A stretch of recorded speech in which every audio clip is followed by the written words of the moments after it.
back with another episode of Local Roots. Hi, I'm Todd Studer. Thank you so much for all of the wonderful comments, encouraging words, and support that I received after the first show went out yesterday. I think this is going to be a very big success, giving a voice and showing what life is like in some of the smaller communities around Potawatomi County, because I'll be honest, I've been all over Iowa, and I see a common thread throughout the entire state. Folks, just you can tell when somebody's from Iowa, even without them wearing the Hawkeye shirt. Coming up in a bit, we're going to be joined by a husband and wife who have a business in Walnut, Iowa. It's called ThinkSpace IT, and we're going to visit with them. She's grew up in Ames, so she's a Cyclone fan. I wasn't wearing this shirt when we did the interview, so I didn't get any hard time from her. But Jessa, you know I love you, and I figured it might just be better to go this route. But we're going to learn more about ThinkSpace IT and why Jason and Jessa decided to raise their family and to live in a small town in the community of Walnut. So that's coming up in just a bit. Also, hey, you know what? We have a sponsor to tell you about here on Local Roots, and it is Kelsey with Sprout Marketing Solutions.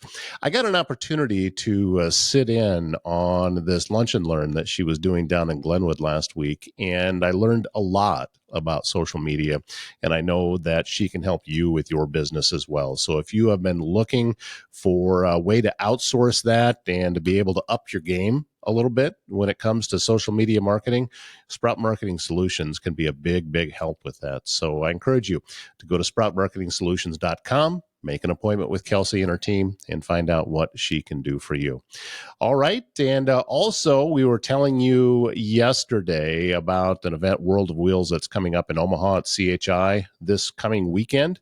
Well, one of my good friends, Rick Graybell with Foxco Fabrication, will be there, and he's going to be taking a lot of his signs that he has created. I understand that there's a little bit of a delay with powder coating, so that powder coating can still happen, but you can order signs while you're there at World of Wheels. A lot of folks are going to be going to that, so when you're there, look around. I'm going to be in and out of his booth this weekend. We'll be doing some live webcasts from there, so if you see me, wave, say hi, say, hey, we saw you on Local Roots. I'd appreciate that. And as I said, we hope that you do come out and visit Rick's booth with that.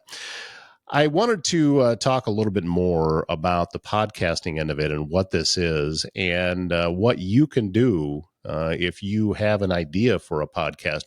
Technology has gotten a whole lot better. I'm recording this in an online studio. I'm not using software directly on the computer. This is a website that I'm using. Now, the one that I prefer to use is called Riverside, actually riverside.fm.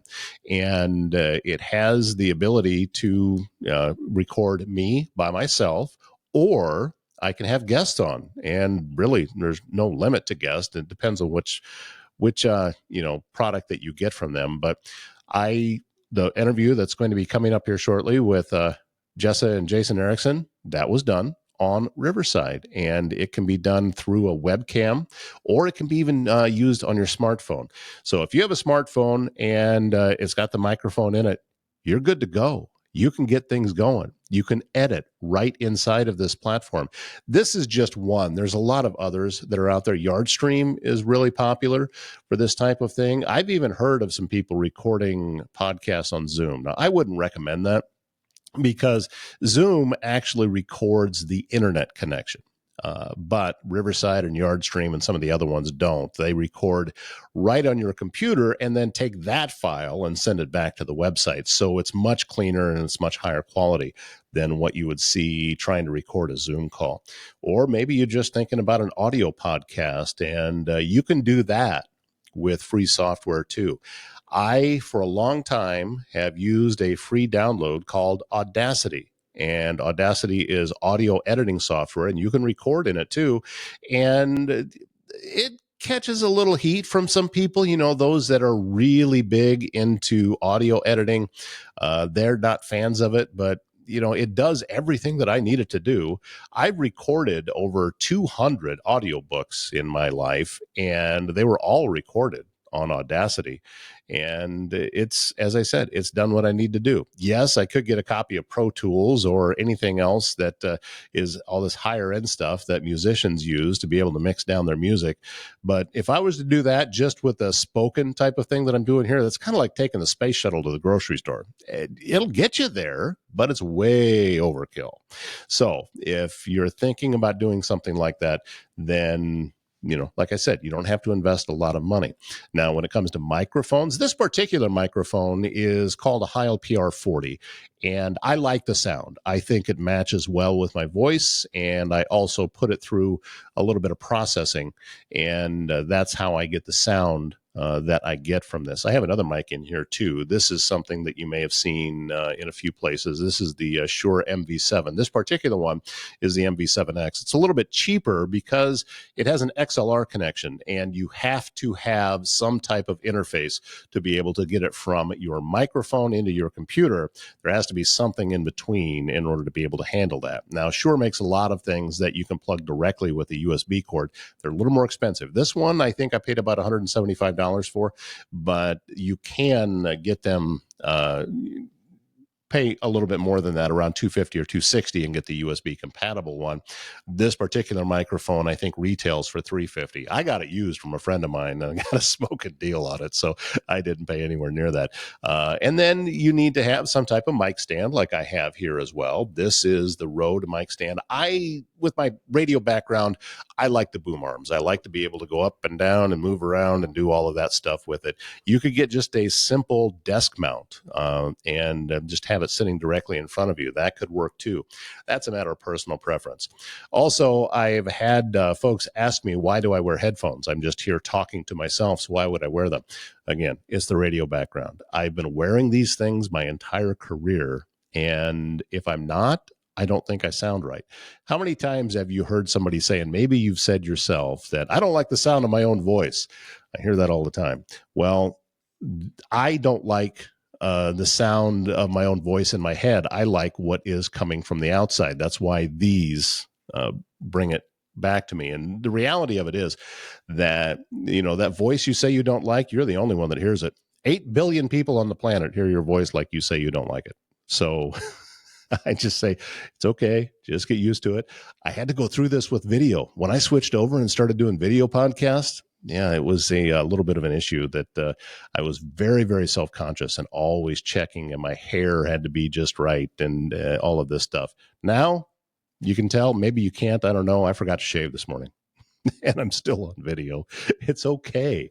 Nobody cares but me anyway. So that's the type of thing that we all get caught up in. And when I was talking yesterday's show about just get going, these are the type of details that can hold you up. You can what if yourself to death. And my advice, whether it's a podcast, whether it's a small business, whether it's a side hustle, whether, whatever, maybe you're just planting a garden and you're wondering how to do it. Just do it and learn as you go, and reach out to people who may have a little bit more information than you and find out. And that's what small town living is all about. Trust me, you've got people around you that would love to help you, and everybody, they love to give help. Just ask. That's been my experience. Anytime that I've reached out and asked for help, it's very seldom, unless somebody's just too busy, and I understand that, they give me the help that I'm looking for. So it just get going. Whatever it is that your passion is, maybe you don't even know fully what your passion is, but just give it a shot. So anyway, let's go over and join in that conversation with Jessa and Jason.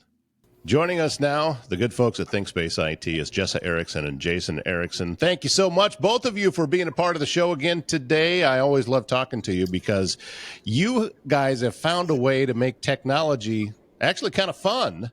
And it's interesting to listen to what it is that you guys have to say. Usually this kind of stuff is just way over my head and incredibly boring, but that's not how you guys are. So thank you and welcome. Well, that's how we make our money, is to make it very complex, If it's not difficult, nobody would pay us.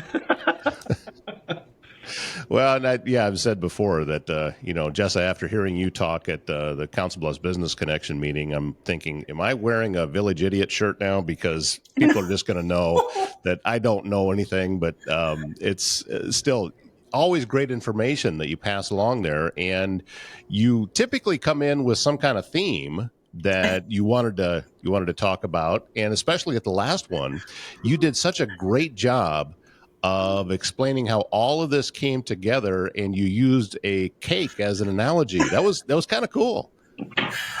Well, thank you. I wish I could take credit for it, but the whole cake pitch analogy, alas, I did not come up with it. However, it's a great tool. I do love it.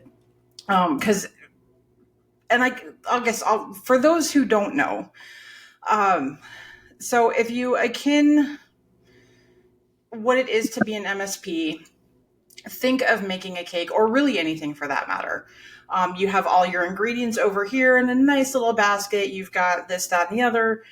And over here you have the completed, whatever it is, the cake or Julia Child's beef bourguignon.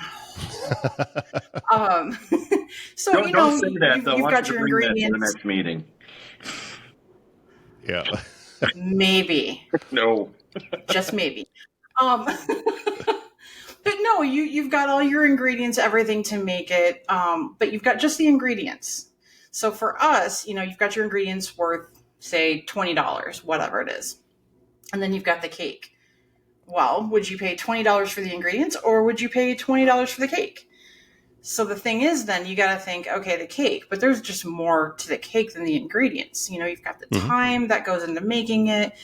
And then, you may throw in a little bit of this, a little bit of that, as grandmas would say. What's the secret ingredient? Love. And actually for us, a lot of times that is totally the case. I was sure you're going to say lard. Yeah. Lard. I don't use lard to make cake, but if I was making a pie, maybe. Alton Brown, don't kill me. So no, just illustrating that there's so much more, at least from our perspective, what goes into being a good, what goes into being a great MSP is not just the tools or the ingredients. There's so much more that we put into it. And that's what makes us us. And yes, I did make a cake. And did you get any of it? No, but there's a reason for it, because I've turned into one of those people that have a gluten intolerance. If somebody goes walking by me with a muffin, I have to run the other way. It's the bane of my existence. I am, I used to live on sandwiches, and now, the gluten-free bread is okay to make toast out of, but after that, it's... I can't enjoy a sandwich anymore. No. But what I loved about that analogy, I think that this applies to a lot of other industries, but especially yours, is yes, the information that is out there. And if people want to go through and learn all of this stuff and take the time to be able to learn all of it, and taking time away from what is really making them money, then yes, you can do that. But it's the same kind of philosophy, even breaking it all the way down to, a lot of people know how to paint, but they're still hiring a painter. Mm-hmm. Because they don't have time, and there are better ways that they can invest their time in order to be able to make money for their business. And you do things in a very fast, efficient, and effective way. So that's the reason that it just makes so much sense, and that's the reason people should eat your cake. Right. And I totally agree. And for those who are curious, by the way, give me a call. I'm more than happy to sit down and talk with you. I do tend to agree. Technology is not a luxury anymore. I think back to not my first job, my second job. I worked in a tea room and gift shop. And at that point, and this will totally date me, I was in 8th grade. The extent of the technology that we used was that little handheld device that you used to run over the credit card. Run a credit card. Yeah. I actually worked in a store that did that. Yeah, that was the extent of the technology at that time. Fast forward to when I was in college, I worked at the Seed Lab at Iowa State. We used a little bit more technology at that point. But technology is not a luxury. It is day to day. Everything in your car. There's so much technology built into your car anymore. You're almost driving a computer. Look at the fridges, for crying out loud. Your appliances, everything has technology, and there's so many different moving parts, so many different pieces that you have to learn, that as a business owner, if I had a different kind of business, I would probably honestly look at outsourcing, because there are so many different facets to it that if I wanted to have an internal IT team, I'd have to hire I don't know how many people, because your average person isn't going to know, they're not going to have the knowledge base to cover every aspect of it. So that's where we come in. Usually when we talk to you guys, we're talking about security, and we're talking about, phishing or scams or whatever the case may be. But you guys do a lot more than security, right? Mm-hmm. Oh, yes. Oh, absolutely. Security is a massive part of it. Absolutely. It has to be. Look at everything that's going on right now, especially. But everything else we do ties into that security. We do the remote monitoring, so we're able to keep tabs on computers, on servers, on switches, on your wireless access points. We do backups, and please, for the love of Pete, if you don't have a backup, please, even if you don't talk to us, talk to somebody.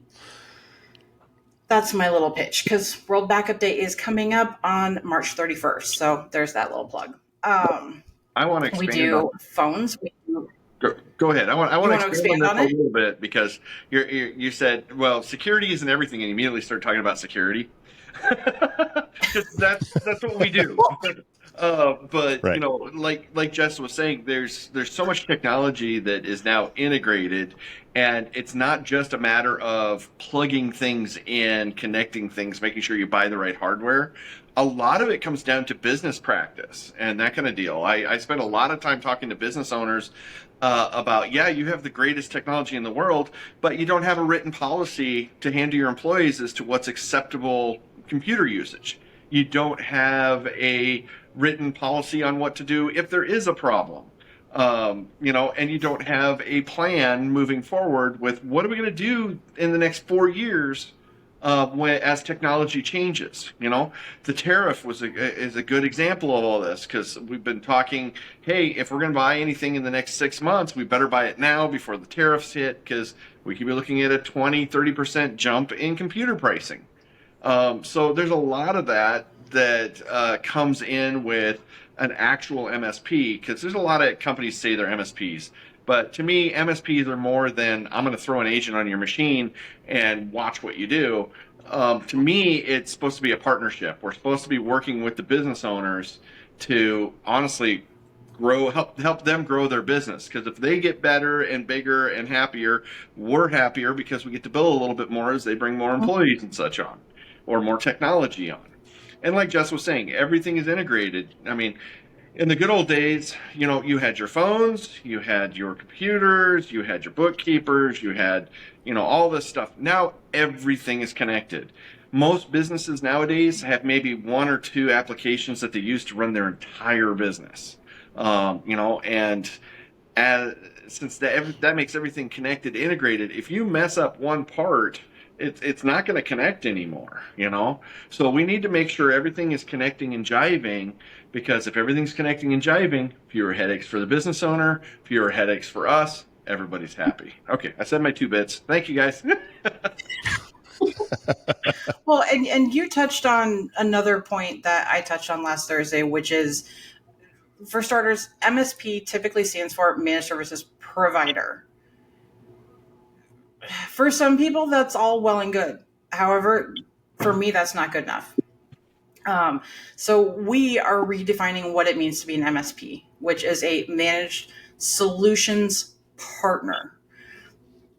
We don't just provide. I'm not out here to sell. I don't like the salesperson connotation.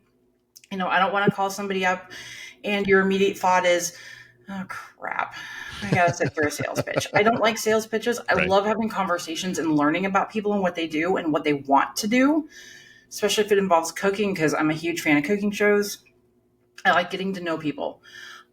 So we are a partner, but we aren't just we don't just do services. We do full on solutions.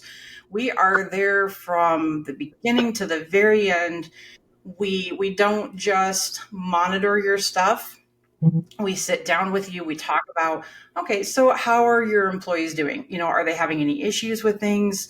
We fully assess the nature of the business and how IT applies to that business. And we make things work. We make things easier. We make it so that you can go do what you need to do. Leave the IT to us. We'll take care of it. We are an extension of your team.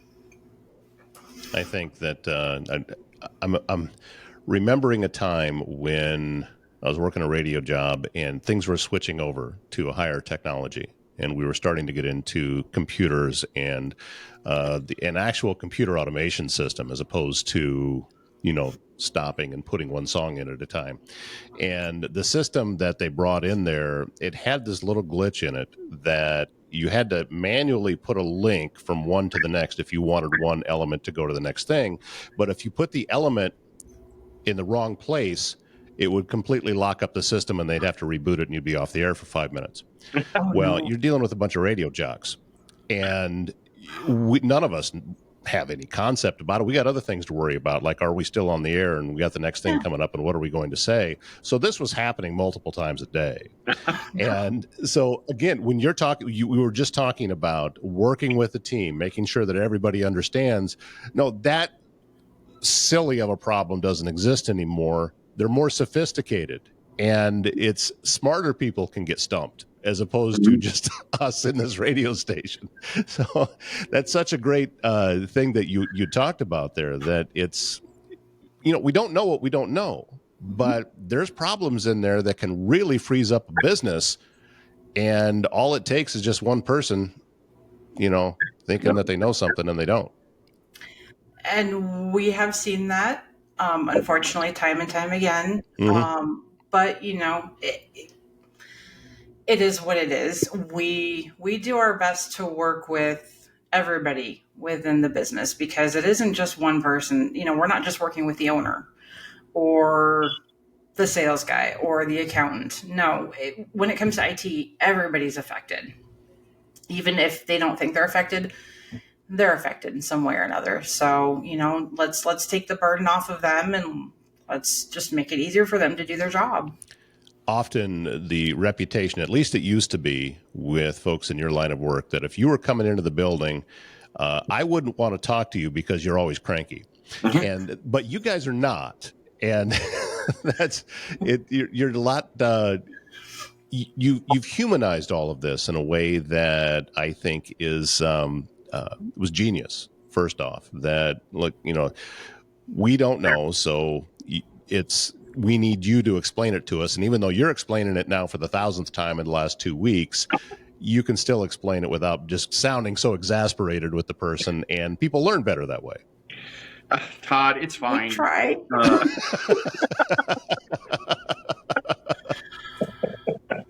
No, everybody has their level of IT knowledge. And some people, that may be accurate. Some people, it may fall on either side. They may know more than they think, or they may think they know more than they do. It just depends. And, our job is just to be the peacemaker, come in and just fix stuff, just make things run properly. Ideally, so that the issues don't arise, which I am very pleased to say. And, I don't generally like to brag, but this one I will brag about all day long.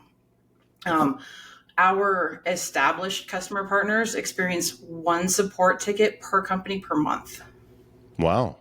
Yeah. It's taken a long time to get to that point, but I am exceedingly pleased about that, because that's the way it should be. And oftentimes they don't even have any tickets in a month.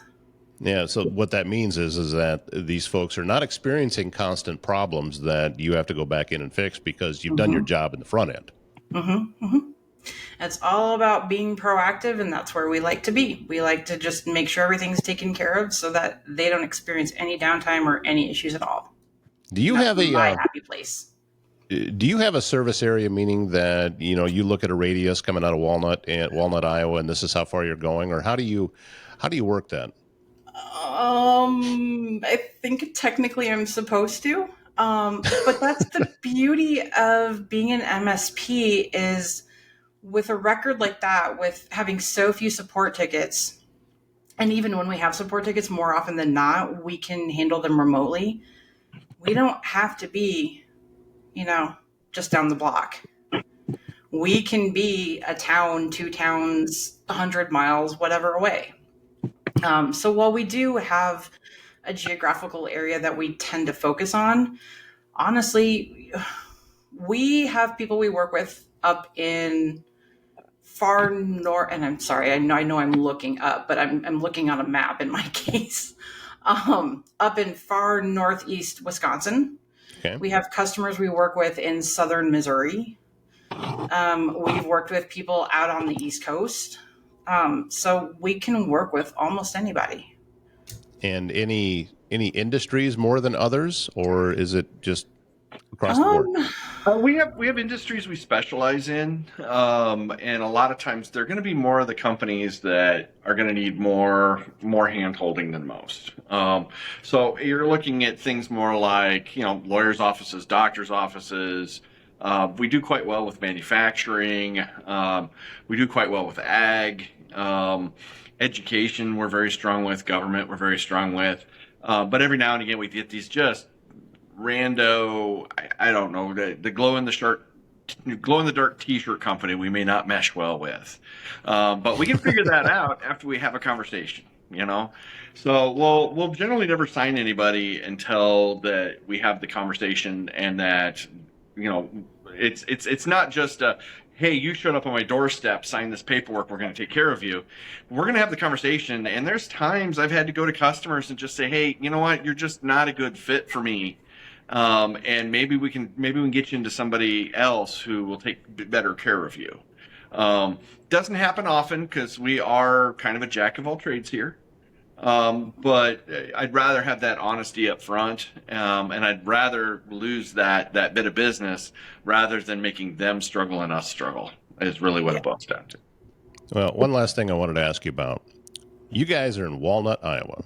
Yep. And this is this is not what you would call the greater metropolitan Walnut area. No. This is a small community. No, now, come on, we got 700 people. This is a metro. Okay. you can do IT from anywhere. Why have you guys decided to have your business and raise your family in a small town? Honestly, I grew up in basically smaller towns and living in the country. Jessa grew up more of a metro girl. She grew up in Ames, Iowa, so that's a pretty good sized college town. I'm understanding now why you are a Cyclone fan. Yeah, she doesn't have a choice. It's contractual when you go to Iowa State. It's right in the contracts that you have to root for the team. It's stamped on your birth not certificate. Contractual. Yeah. It's out of love. I love my Cyclones. We dig the small town vibe, and I've, like I said, most of my life I've lived out in the country. So it's like, hey, we're gonna need to go grocery shopping for the week, which is a very different concept than people who live in the metro. Right. We have our gold farm in the back. We raise a few chickens, which used to be more of a hobby, but now it's now you need to put in a security system. That you just mentioned that you have chickens. When an egg is like 50 cents to $1 a piece, it makes a difference. Right. But it's just the small town vibe really fits our lifestyle. It really does. And I think that's part of the reason why we're a lot more patient than most. It's just, we've learned patience. And that's really what we bring forward, that a lot of IT folks, the majority of your IT folks are going to be, dazzling urbanites. Jessa is our dazzling urbanite. I am the country boy. So between the two of us, we can usually find a personality that'll mesh with the customer. But yeah, it's just, I prefer the small towns. I mean, my house costs half of what major metro houses cost. It's just a lot more laid back. People aren't so much up in your business, but everybody knows what's going on is really what we think here. Yeah, there's a lot of truth to that, and still in the town that you live in, you get tour buses coming in all the time, but it's so you still see civilization coming through. But then when the sun goes down and everybody's at home, there is a quiet in a small town at night that you just don't experience anywhere else. And because I grew up in one, I grew up in it had 125 people when I was growing up, and now it's down to about 45. And it's quiet. Yeah. Except for the one neighbor kid who's got the truck with no muffler. But yes, other than that, it's quiet. Yeah. Yeah, he did it on purpose, though, I'm sure. I think it usually off, ThinkSpace IT is the website. ThinkSpaceIT.com, we should say, is the website. And all the information that you want, all the contact information is there, how to get things started, and everything that anyone may need to know about what it is that you can do for them. Always grateful to get a chance to talk to you guys. And I'm looking forward to Jessa seeing you again on Thursday, as long as we get all the weather out of the way. But I think we should be okay. Mother Nature really needs to go on vacation. We're in the Midwest, and we're approaching springtime, which means that winter is going to hold on like grim death for as long as possible. Yeah. All right, Jessa, Jason, thank you much. We'll talk again soon. Thank you. Somebody else that has been a huge supporter of me anytime I've got some project that I want to do is Travis Waldstein with AirServe Heating and Air Conditioning and Waldstein Plumbing. And we talked about his podcast Circle of Trades on yesterday's show, but also with the HVAC company and with the plumbing company, what I say about Travis and also his son Hayden, who is heading up the plumbing part of it. When integrity matters, these are the guys that you want to call. I would trust them with any project going on in my house. And I know that I keep hearing all of these great comments that after they have had interaction in business with Travis and AirServe Heating and Air Conditioning, I just get nothing but positive comments back. So if you have an HVAC issue, if you have a plumbing issue, I know that they cover all over in Pottawatomie County. So I would encourage you to get a hold of them and, tell them you heard it here on Local Roots. I mean, no, not going to do anything, but you can tell them. Always looking for new guests to have on. If you know somebody with a nonprofit or maybe just a city organization, we're going to have I'm hoping to have Mayor Zimmerman from Minden on yet this week. We hope that that's going to be coming up very, very soon. I know that Stacy Kinney is scheduled to be on. She is the executive director of WIDA, and we're going to learn more about what it is that she's doing. I know she's getting new folks signed up all the time, and it's great. Western Iowa Development Association is growing quickly, and that is due to the leadership. By the way, Kevin Zimmerman's also the president of the WIDA board, and the leadership of he and the rest of the board, and also with Stacy, what these folks are doing to be able to grow and help out with the smaller communities around Pottawatomie County it's invaluable. And it's wonderful that we have an organization like this. So if you have a business, I would encourage you reach out to Stacy Kinney at Western Iowa Development Association. Learn a little bit more about what it is that WIDA can do for you and your business. All right, we're wrapping things up on this Tuesday. Hang on, because we have a snow in the forecast. It's hard to tell what we're going to get and what we're not going to get, but it's been my experience that the forecast usually underestimates the farther into March we get. It's the late winter storms seem to hit us the hardest. Now, that's not a forecast. I don't know. I'm not a meteorologist. I do follow Jim Flowers online, so I could look him up and see what he has to say about it. But again, stay safe. Sounds like the winter weather is going to be the worst overnight.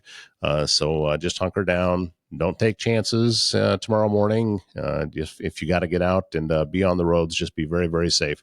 And we want to see you right back here again tomorrow morning. My name's Todd Studer. Have a wonderful Tuesday.